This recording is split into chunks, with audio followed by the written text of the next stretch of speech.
Hello दोस्तों, welcome back to my channel home gardening and ideas.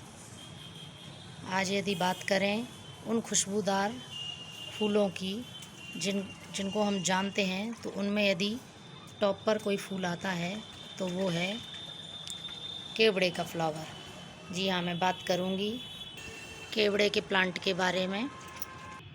ये केवड़े का plant है और इसमें सबसे ज़्यादा खुशबू देने वाला फ्लावर लगता है, जो कि वाइट कलर का होता है।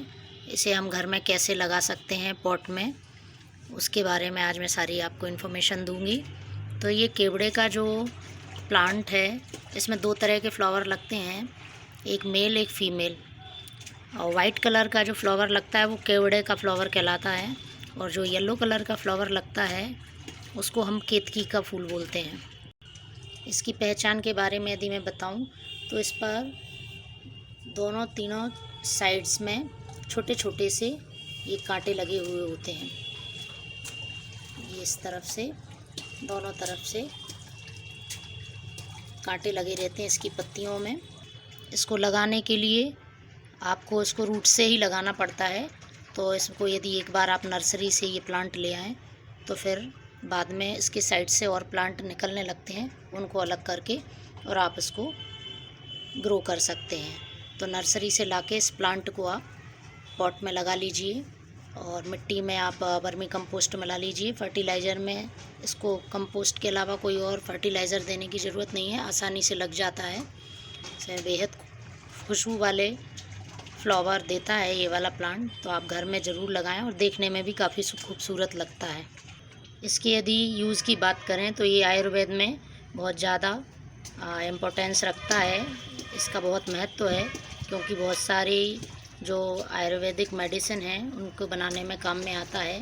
केवड़े का इत्र, केवड़े का जल, इसके अलावा मिठाई, अगरबत्ती में भी केवड़े के फूल का उपयोग होता है। और इसके अलावा केवड़े का जो फूल है वो हमारे सिर दर्द में और हमको शीतलता प्रदान करने के लिए भी उसका यूज़ करते हैं, उसका अर्क ले लेते हैं। केवड़े से जो रिलेटेड पुराणों में भी कुछ एक इस तरह की कथा आती है कि जो केवड़े का फूल है या जो केतकी का फूल है वो भगवान शिव जी को नहीं चढ़ाया जाता है, क्योंकि शिव जी ने केवड़े के फूल को श्राप दिया था। पुराणों में कुछ ऐसा कहते हैं कि जब विष्णु भगवान और ब्रह्मा जी का युद्ध हो रहा था, तो उनके युद्ध को शांत करने के लिए शंकर भगवान का जो है स्तंभ, अग्नि रूप में एक स्तंभ प्रकट हुआ था, तो उनका युद्ध शांत हो गया।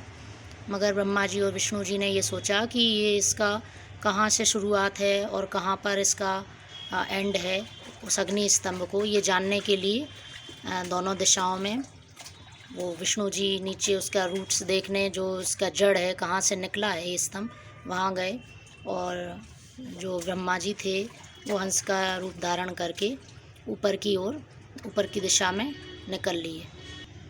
विष्णु भगवान जो शूकर रूप धारण करके उसके नीचे जा रहे थे, उन्होंने पाताल लोक तक देखा। बहुत दिन देखने के बाद भी उनको उसका, उस अग्नि स्तंभ का कोई जो आखिरी छोर है वो नहीं दिखा, तो वो वापस लौट के आ गए। लेकिन जो ब्रह्मा जी जा रहे थे उनको भी वो छोर नहीं मिला, तो उन्होंने उनको जो रास्ते में जा रहे थे तो ये केवड़े का फूल जो है वो मिला। तो उससे उन्होंने कहा कि आप ऐसा कहना कि विष्णु जी के सामने बोल देना कि हाँ, मैंने छोर देख लिया है और मुझे उस अग्नि स्तंभ का छोर मिल गया है। तो केवड़े ने हाँ बोल दिया, और केवड़े का फूल जब वहाँ विष्णु जी के पास ब्रह्मा जी पहुँचे तो उन्होंने बोला कि आप पूछ लीजिए, ये केवड़े का फूल है, इसने देखा है कि मैंने जो अग्नि स्तंभ में शिव जी का रूप प्रकट हुआ था वो उसका मैंने छोर देख लिया है, लास्ट छोर जो है, अंतिम सिरा।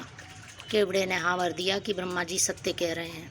लेकिन तभी शंकर जी प्रकट हुए और उन्होंने उसका जो झूठ बोला था केवड़े के फूल ने, तो उसको श्राप दे दिया कि आप और देवताओं पे चढ़ेंगे मगर मैं आपको धारण नहीं करूँगा। तो ऐसी कुछ पुराणों में कथा आती है। तो केवड़े का फूल हम सारे भगवानों को चढ़ाते हैं, लेकिन शंकर जी भगवान को नहीं चढ़ाते हैं। तो ये तो पुराणों की बात थी, जो कि के फूल से जुड़ी हुई है, केवड़े के फूल से। बाकी आप इसको घर में लगाएं, काफ़ी खुशबूदार प्लांट है, तो इसकी ज़्यादा केयर नहीं करनी पड़ती, यूं ही है बहुत सुंदर लगता है गमले में लगा हुआ। अभी इसकी फ्लावरिंग होना स्टार्ट नहीं हुई है, कुछ एक दिनों में ये फ्लावर देने लगेगा प्लांट। तो अपने गार्डन में आज आप केवड़े का प्लांट ज़रूर लगाएं। Thank you.